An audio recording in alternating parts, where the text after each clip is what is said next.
অবশ্যই অবশ্যই দোয়া থাকবে পাগলাই পড়া।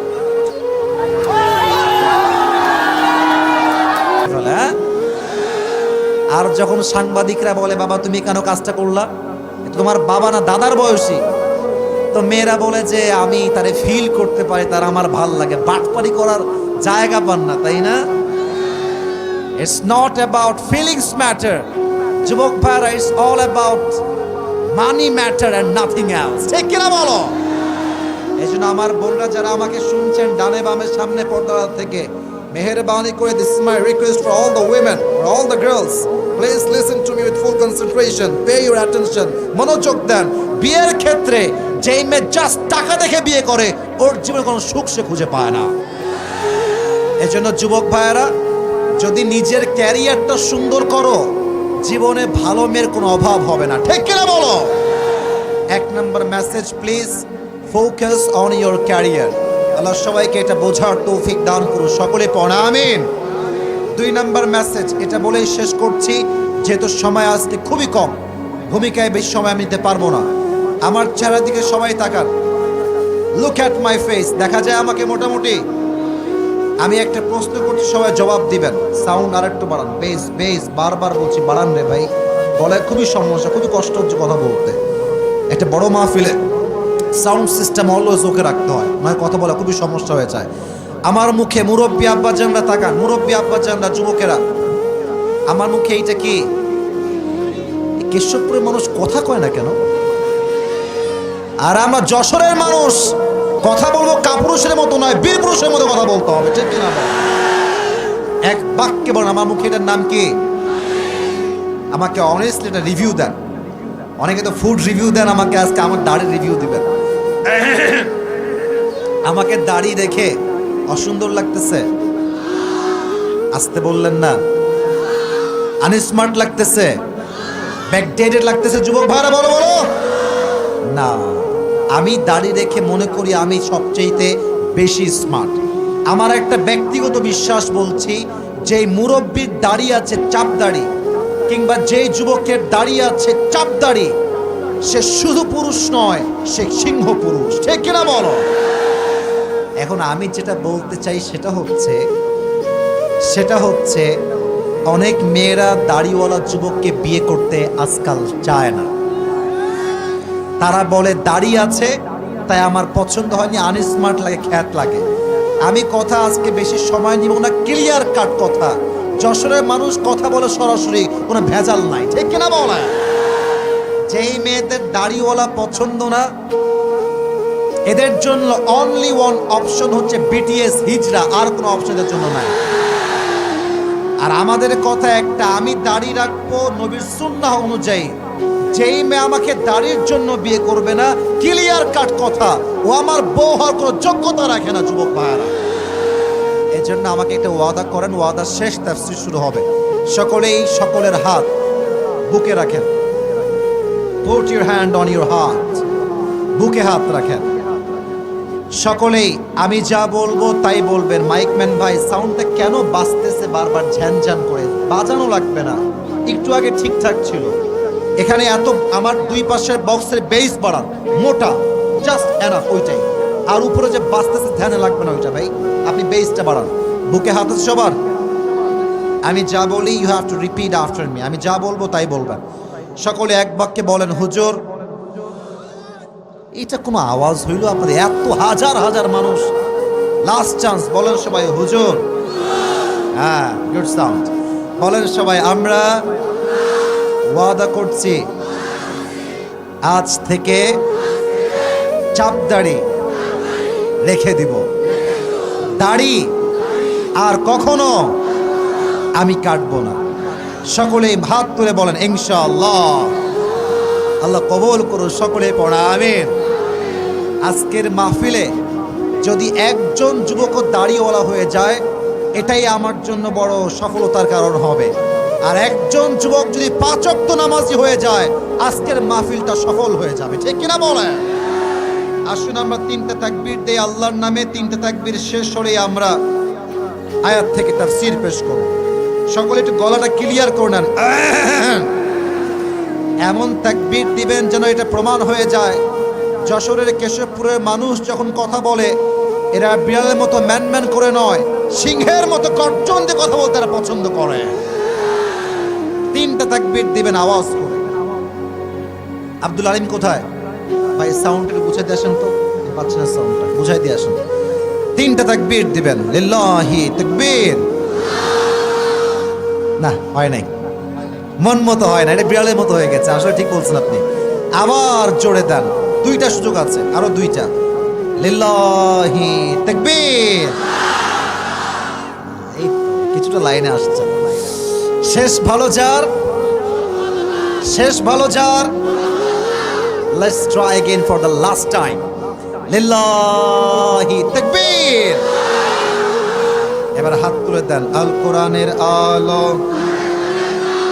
আল হাদিসের আলো, কোরআন হাদিস যেখানে, আলেম ওলামা যেখানে, যশোরবাসী যেখানে, কেশবপুরবাসী যেখানে, আল্লাহ কবুল করুন। সকলে পড়া আমিন। আমি একটা আজকে আমার ব্যবহার করা টুপি নিয়ে আসছি। অনেকে আমার কাছে টুপি চায়, তো এটা হচ্ছে আমার ইউজড টুপি। এটা যে কেউ পেতে পারেন, anyone could be that person. তবে শর্ত আছে একটা, আমি যে তাফসীরটা পেশ করব আজকে, তাফসীরের মূল বিষয়গুলো মাথায় রেখে এটাকে পয়েন্ট আউট করে বলতে হবে।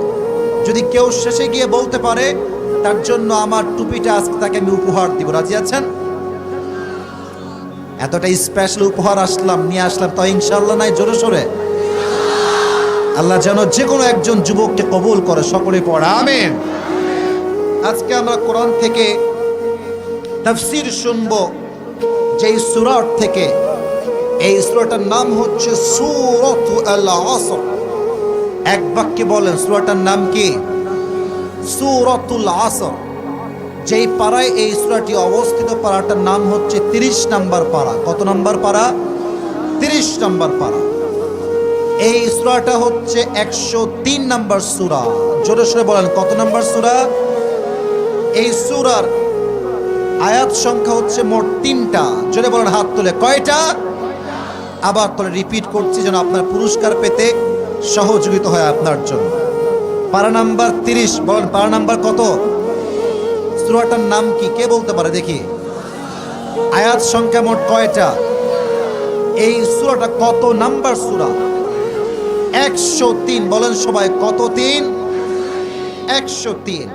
প্রত্যেকটা সূরা 2টি অংশে ভাগ হয়, হয় মাক্কি অংশে না হয় মাদানী অংশে। এই সূরাটা হচ্ছে মাক্কি পর্বের সূরা।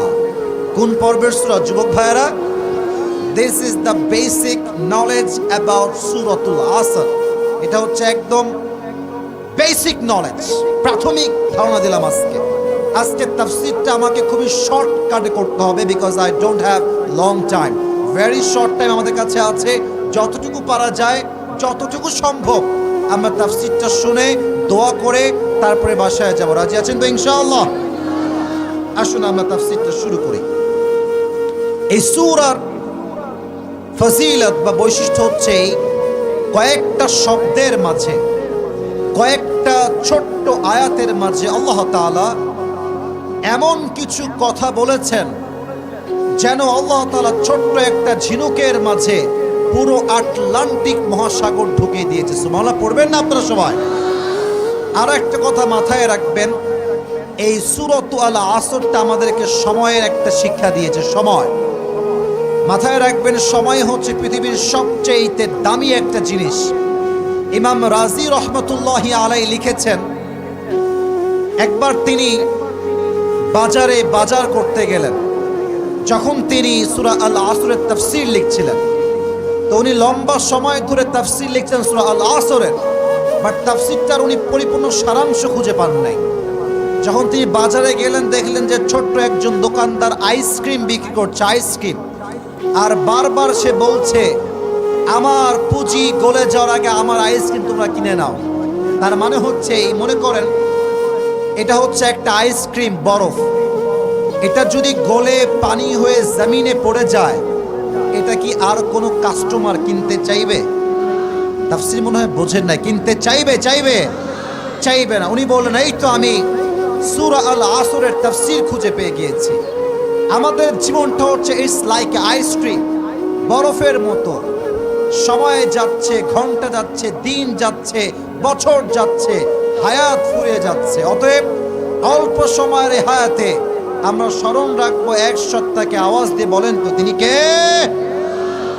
আল্লাহ তাআলা বলছেন আল আসর। এই ওয়াওটা হচ্ছে ওয়ায়ে কাসমিয়া।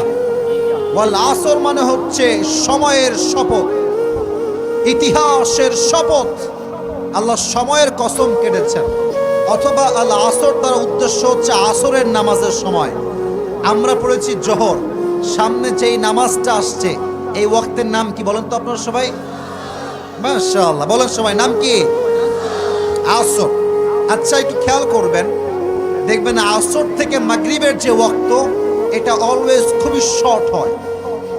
1 ঘন্টা, কখনো 45 মিনিট, কখনো 1 ঘন্টা 15 মিনিট।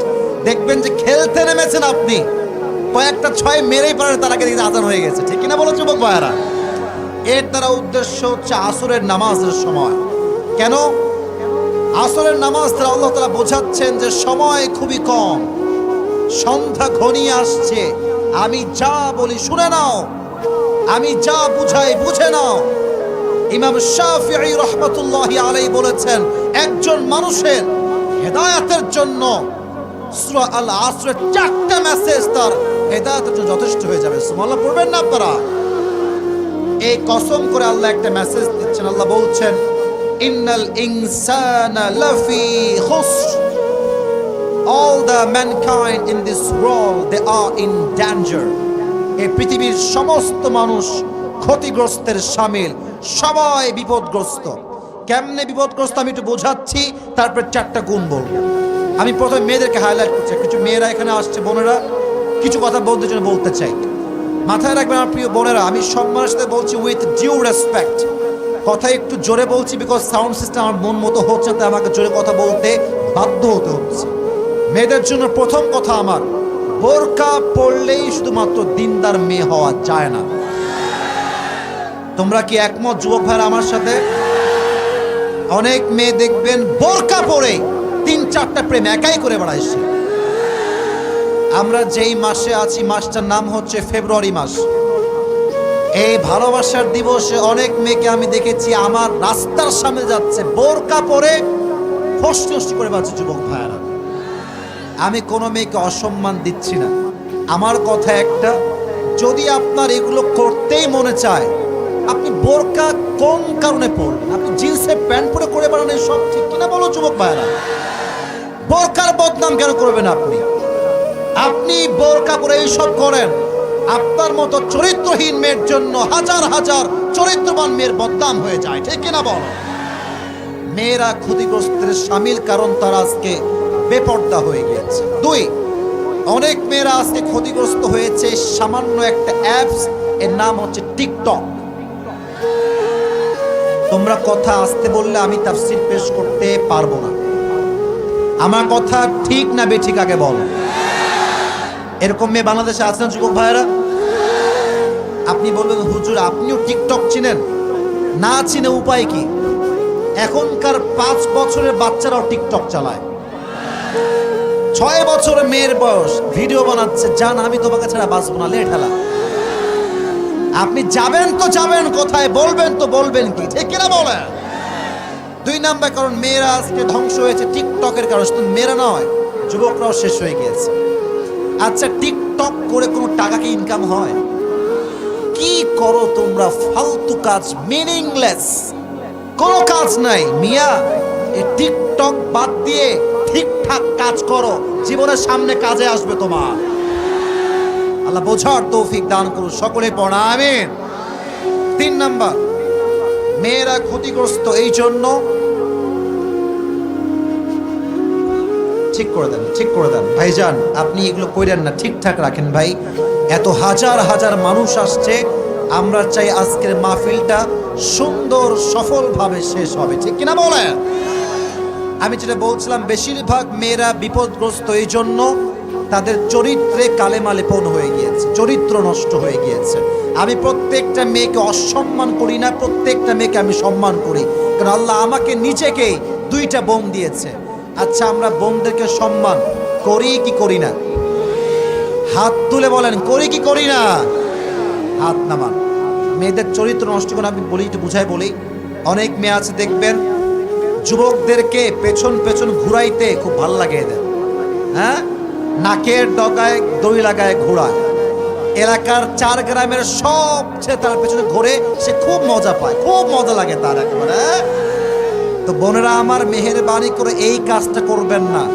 আপনি 10 জনকে ঠকাবেন, আপনার স্বামী আপনাকে এমন ছেঁকা দিবে আপনার 14 গোষ্ঠী বেকা হয়ে যাবে। আর আমি একটা কথা বারবার বলি, যেই মেয়ে 3 ঘাটে পানি খেয়ে বিয়ে করবে, তার স্বামী 10 ঘাটে পানি খেয়ে তাকে বিয়ে করবে। তোমরা এত ঠিকঠাক বইলো না, তোমরা খুব বেশি সুবিধার না। আমার কথা আল্লাহর আয়াত অনুযায়ী, আল খাবিসাতু লিল খাবিসিনা ওয়াল খাবিসুনা লিল খাবিসাত ওয়াত তাইয়িবাতু লিত তাইয়িবিনা ওয়াত তাইয়িবুনা লিত তাইয়িবাত। তুমি 5 ঘাটে পানি খাবা যুবক, তোমার বউ 20 ঘাটে পানি খেয়ে তোমাকে বিয়ে করবে। যে যেমন তার বউ হবে তেমন। অতএব আল্লাহ প্রত্যেকটা মা বোনদের চরিত্রকে ঠিকঠাক করার তৌফিক দান করুন। সকলে পড়া আমিন। আল্লাহ তাআলা বলছেন সবাই ক্ষতিগ্রস্তের শামিল। আমরা পুরুষরা কেন শামিল এটা বলতে আমি বড্ড লজ্জা পাচ্ছি, বড্ড আমার লজ্জা লাগছে, বাট আমাকে বলতে হবে। আপনারা কি আমার কথায় মাইন্ড করবেন নাকি? আপনারা নায়ের আওয়াজ তো ভাবসা ভালো মনে হচ্ছে না, মাইন্ড করবেন নাকি আপনারা?